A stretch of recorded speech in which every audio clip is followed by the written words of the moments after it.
Alright, so E3 was today. I know you guys are really interested to know what was going on if you missed it, so I'm here to recap. I'm here to show you what was going on. So let's get right into it. Roll it, because it's about to get crazy. On the grind, it's a 365, oh you heard it? Ain't doing my dark side, it's running alive. I see the fear in your eyes, I got you nervous. I've been writing y'all obituaries, daily fingers. The E3 press conference for EA 2018 was today, just ended, and there were a lot of titles that I'm pretty sure that a lot of people were really pumped up about. Personally, two hit me directly in the gut. I'm talking about seriously uppercutting my entire abdomen. I probably fought it. Definitely fought it. Little turd here or there. Battlefield 5 and Anthem. Battlefield 5 is just something that I'm going to have. I'll make a whole separate video about because there are a lot of things that I want to discuss on there. Whew. This video specifically, you know it, I know it, we're hyped about it, and there's so much more to discuss. Anthem. First and foremost, we already got a glimpse of what this was going to be about last year, and then after that we were on the edge of our seats every single time the name was brought up. But this year, they specifically gave us a significant amount of detail that I'm pretty sure so many people can get hyped on. They showed exploration, they showed combat, they discussed what the javelins were, they discussed the classes, they showed us what the world was going to look like. And there were a lot of things that were discussed that were along the lines of monetization that a lot of people had questions about, such as microtransactions, which by the way are only cosmetic. So that's right, no play to win bullcrap from EA, which is really surprising.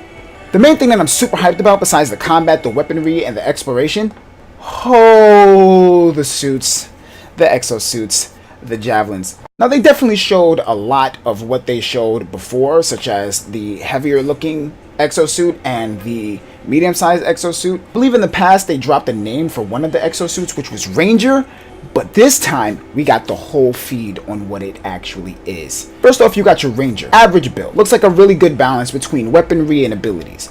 Basically going to be your go-to when it comes down to your missions and exploration. Looks like the main protagonist of the game in all honesty. It's basically the exosuit that looks like the team leader. Then of course you got your Colossus, your backup. This looks like the exosuit that's basically going to be your tank. The one that's going to have the heavy artillery. The real punch in the gut that everybody's going to want to have on their team. The one that's probably going to be able to take the most damage as well based on how the exosuits are looking. Now this is where it gets interesting. These two new additions to the roster of what we had previously in last year's E3, something that we haven't seen yet in Anthem. First, we have your Interceptor, a very light-based armor set. It looks as if it's going to be incredibly nimble, probably going to be the weakest one out of the bunch. Think of Tracer if she was a robot. It's kind of a really good way to sum it up if you think about it.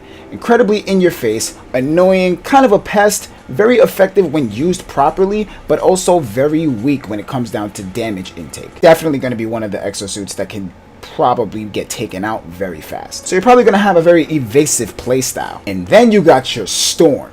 Now this one specifically hit me very close to my heart because of basically how it looks. Now we all know that Anthem is the game that basically is supposed to take Destiny off of the map. So the fact that there is an exosuit that basically has a cloak covering its shoulder kind of hit me in my hunter heart. So I took a real personal liking to this exosuit specifically. Now of course there are a lot of things that each and every suit is capable of doing that maybe the other one cannot. But from what I got from Storm is this is basically going to be something that's similar to an area of effect build. From the way that it looks, Storm has this electric force field surrounding its entire body. It's able to move around the world in a more majestic kind of way, or a Doctor Strange. That's the feed that I got off of it. It really reminded me of like Magneto. So you can think of abilities that this exosuit is going to have that, like I said, is going to be AoE. So think of someone that can possibly wipe out a large portion of enemies with a single blow. Not necessarily a grenade, but an ability that can take care of the area that does damage over time. Or maybe stop time, or maybe freeze them in their tracks.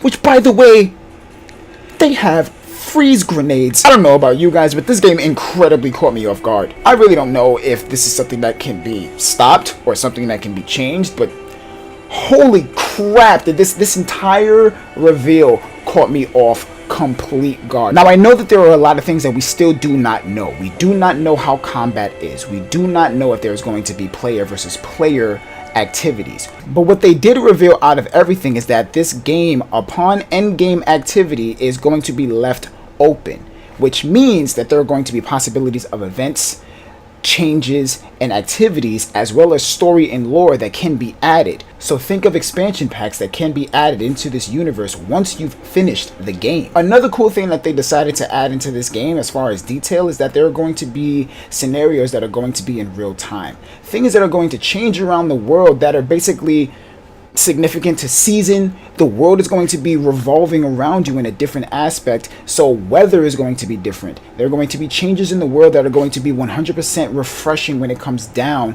to the actual interaction of the player. And I think that is incredibly intelligent and super exciting.